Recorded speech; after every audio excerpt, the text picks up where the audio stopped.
Anong sinasabi sa'yo ni Ana Jean pag binubuli siya sa school? Yung tinatawag siyang kakabukol? Sumbong siya sa akin. Ano Sabi ko, hayaan mo na lang yun. Pag matanggal yan wala na. So, nakikita mong nasasaktan na talaga siya no, pag binubuli siya. Wawa naman. Kasi talagang nararamdaman na ni Ana Jean. Kasi ilang taon na ba si Ana Jean, di ba? 6 na yan. Magandang morning po sa ating lahat. Subscribe po natin. Ednat Mundor. Kalinga partners sa aking Northern Samar. Ayan. Salamat po mga kalingap. Thank you po, Kuya Val. Salamat.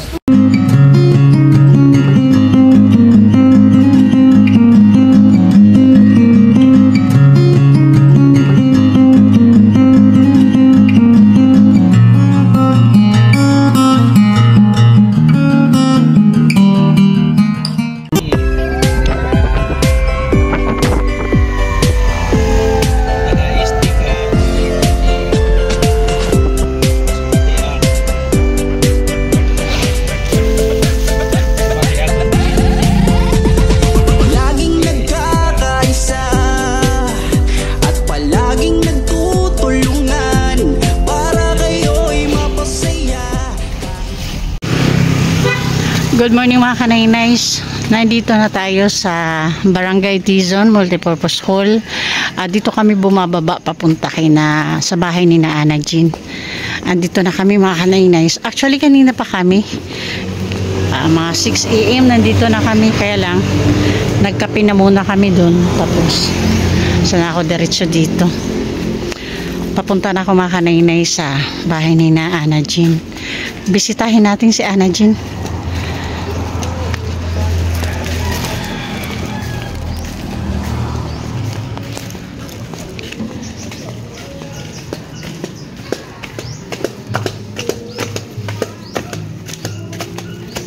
Para po sa bago sa channel ko mga kanaynays, si Ana Jean po ay yung bata po na pinapa-check up natin.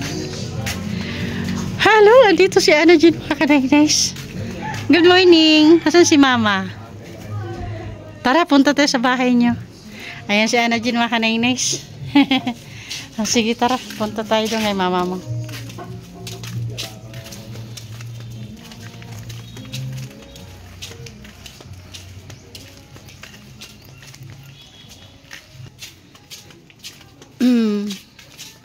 Pinapa-check up natin sa Tacloban para po doon sa yan, yung sa puwitan niya po.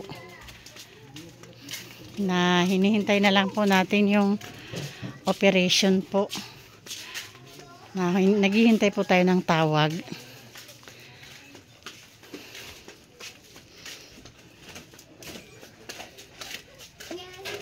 Maupay. Hello. Good morning, Gina. Good morning po. Nandito na tayo mga kanaynays. Maaga kami. Kanina pa kami. Alas 5 pa lang pasado. Nandiyan kami dumiretso nung kami doon. Hanap kami ng kapihan. Ana Jean, musta? Ha?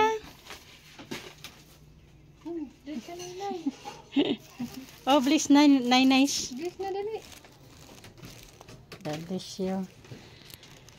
Kumusta ikaw? Kumusta ikaw? Okay ka la? Sige imo school? Ha? Okay. Musta imo puwitan? Imo didi? Musta? Pwede maimod ni Naynays? Edna? Hala daw. Paimod daw ako. Naka-short ka naman pala. Kahirap upang makapaglingap ng mga taong mahirap, maghahanap ng matutulungan sa bawat barangay ng Northern Samar. Pinamumunuan ni Joey the Great at kanyang mga members na mababait. Boy Tabang, Edna Condor, Yansky TV, Baby Mix Vlog, sila mag-aabot sa atin ng pag-asa. The Great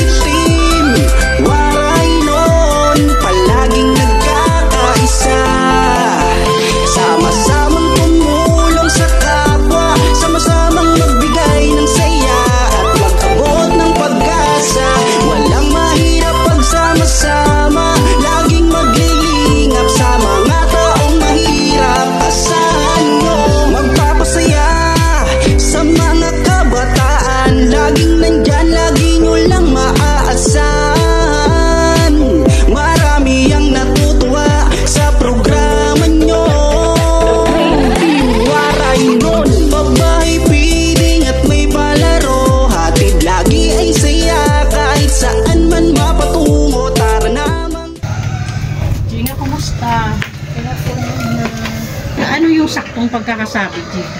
Sabi nung nurse doon, nag-follow up kami. Oo, sabi nila, ngayong week daw tatawag sila. Ito yung mga result niya, no. Punta natin. Ito yung niya, tawag dito. Clearance. Yung clearance. Oo. Mga kanina sa tutulan yung clearance. Magwa 1 month na to na naka-ready, di ba? Oo, ngayong 24, magto 2 months na. Oo. More than 1 month na. Almost 2 months na yung clearance namin, naka-ready na to. Tapos yung mga laboratory, niya. ito, kumpleto kami ng laboratory. Oh. Lahat yan, na-comply namin. Kaya nga talagang naghihintay na lang po kami ng tawag ng doktor para sa operation na yun. Ito yung mga dati na result. Ito yung mga dati pa to. Ito yung pinakabago namin ito, mga dati pa to. Andito yung result ng MRI, ng X-ray, ng ultrasound. Lahat-lahat na-comply po namin. Para po sa mga bagong mapapadaan sa channel ko, sa mga bagong viewers na pupunta sa channel ko, si Ana Jean po ay yung beneficiary natin na bata na may bukol sa puwitan, na patuloy pa rin hanggang ngayon yung paghihintay namin para sa kanyang operation. Ipakita lang namin konti, naka-shirt naman siya. Ay, Sige lang. ha? Ayan po. Ano yan na inasama ng kuwan pag naghinana nga. Maigang makuwas. Ito sa ginkuhan sa sample? Oo. Ay, okay. Maigang yan makupay. Pero baga, Ngayon meron pa din? Oo. May pain ba? Naramdaman si Ana Jean? Walang sakit, Ana Jean, dito? Walang sakit? Hindi naman daw. Ano lang siguro, Gina, kailangan mo din, ano yan? Nalagyan ko nga yan minsan, Oo. bulak na may alcohol. Oo, linisan mo din. Tapos sigurado yung underwear na isusuot mo, siguro malinis. Oo. Oo. Maluwag sa kanya. Oo, saka importante malinis talaga yung sa araw-araw dapat siguro magpalit sa twice a day. Ganun ang paraan. May dala kami sa iyo galing kay Sis Claire at Sis Beverly. Thank you so much po. At saka, bigas po galing kay Sis Beth Jones. Sis Beth, thank you sa bigas ulit. Sa ganitong katagal na paghihintay namin, may naisip ka ba na pwedeng plano or maiba sa natin, mga plano? Yun po, pinag-usapan namin ni Arnold, sabi nga niya, benta na lang daw yung motor niya. Tapos sa private na lang daw kami magpapa-opera para maanuhan na daw siya. Sabi ko sa kanya, mag-antay na lang ata tayo. Sa tingin nyo, saang private yung naisip nyo? Simple po. St. Paul sa Tacloban kasi din. may record naman siya doon. May record na siya sa St. Paul? Doon naman siya una na check up. Okay. So, naisip nyo yung idea na yun. Okay, sige. Mas mabuti. Kaya ngayon ang gusto ko maitanong sa'yo, at least alam ko yung mga ibang naisip nyo na plano. Sa Tacloban din naman yun yung St. Paul. Oo. Ma-record na rin pala siya doon. Ma-record na siya doon kasi nung unang check up niya, doon kami nagpunta.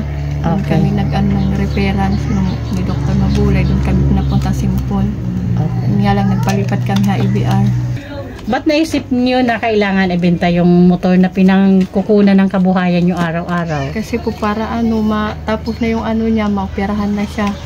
Kasi private yun, alam namin may yun, may bayad. Oo, may bayad.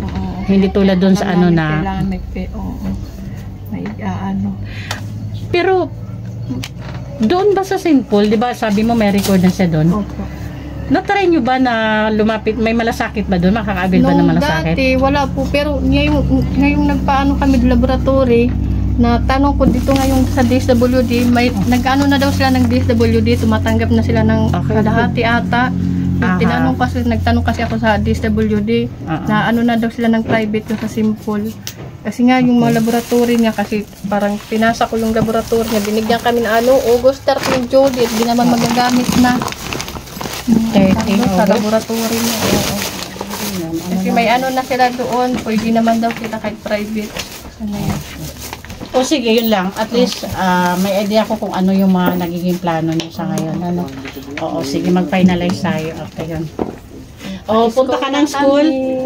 May baon ka na, pambaon mo. Sharingon mo? Thank you kay Sis Claire Asan Malinica para sa baon. Salamat. May baon siya. Okay. Sarap. Punta ka sa school. Ganda mo na ito yung tulog, ha?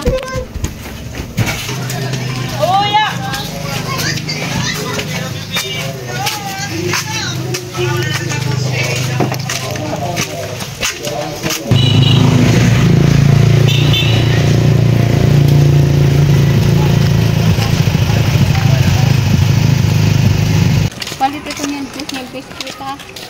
Namin palit ng simbalon.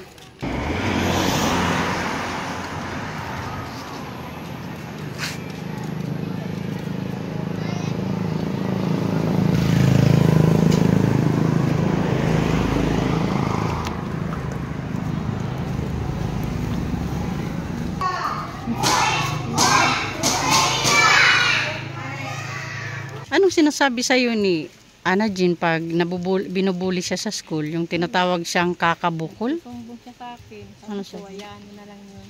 Pag natanggal yan, wala na. So, nakikita mong nasasaktan na talaga siya no, pag binubuli siya. Wawa naman. Kasi talagang nararamdaman na ni Ana Jean. Kasi ilang taon na ba si Ana Jean, di ba? 6 na yan. Okay, Gina. Bye-bye na. Di na kami makapagpaalam kay Ana Jean. Nasa school siya. Okay. Sige, update na lang tayo ha. Pagkatapos ko, pag may tapusin lang ako, tapos tawagan kita ha. Para doon sa plano ha. Okay, bye-bye. Okay mga kanainays, mga kalinga partners. Paalis na po kami dito sa Tarangnan sa lugar ni na Ana Jean. Of course, kasama ko po ang team. Yansky TV. Limix TV and Nelson. Of course, si Amba Joey the Great po, andun na po, nauna na. Okay mga kanainays, mga kalinga partners, gusto ko lang mag-thank you of course sa ating mabuting sponsors, Manay Terry Anderson, Ma'am Hawaii, Sis Beth Jones, Sis Claire Azan Malinica, Sangkay Alit Lumagbas Bunyol, Ma'am Marcelina Fridorowicz, Sangkay Ima Vlogs, Ate Joveta Belleza Tejero, Miss Irene Biswilan, Sis Selena Barbosa, Ma'am Hayats. Thank you po sa walang sawang support. Pasupport din po Kuya Val Santos Matubang at Ina Vlogs and Kalinga Prab para po sa patuloy na paglingap. Palambing na din po, please support The Great Timo Raynon, headed by Amba Joey the Great. Ang inyong lingkod po, Kanainays Edna Condor, Yansky TV, Nilson Vlog, Limix TV, and Biyaheng King. Thank you so much po. Pasensya na po sa boses ko, may ubo na po at sipon.